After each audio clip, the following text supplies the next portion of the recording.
একটানা বৃষ্টি বা বর্ষা চলাকালীন অ্যাডেনিয়ামগুলিকে কোথায় রাখবেন, শেডি এরিয়ায় নাকি খোলা আকাশের নিচেই? তো এই ব্যাপারটি নিয়ে অনেক মতপার্থক্য লক্ষ্য করা যায়। তবে আমার বাগানের সমস্ত অ্যাডেনিয়াম কিন্তু খোলা আকাশের নিচে বৃষ্টিতে ভিজতে থাকে।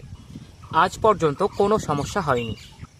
কডেক্স সহ অ্যাডেনিয়াম গাছের ওভারঅল গ্রোথ সবচেয়ে বেশি ভালো হয় এই বর্ষাকালে।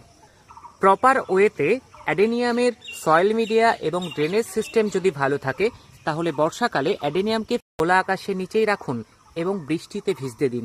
দেখবেন অ্যাডেনিয়ামের গ্রোথ হবে দেখার মতো। তবে এই বৃষ্টি বা বর্ষা চলাকালীন কিছু ব্যাপার অবশ্যই আপনাদের খেয়াল রাখতে হবে, যে টবের মাটিতে জল জমছে কিনা। টবের মাটিতে যে বৃষ্টি হচ্ছে সেই বৃষ্টির জলটা ড্রেনেজ হোল দিয়ে খুব দ্রুত বেরিয়ে যাচ্ছে কিনা। যদি জল জমার সমস্যা থাকে তাহলে গাছকে শেডি এরিয়ায় নিয়ে যেতে হবে কিংবা এরকম কাত করে শুইয়ে রাখতে হবে। আর তাহলে এই বৃষ্টি বাদলা বা বর্ষা চলাকালীন অ্যাডেনিয়াম গাছ নিয়ে আর কোনো চিন্তা থাকবে না। গাছের গ্রোথও হবে চমৎকার এবং দেখার মতো।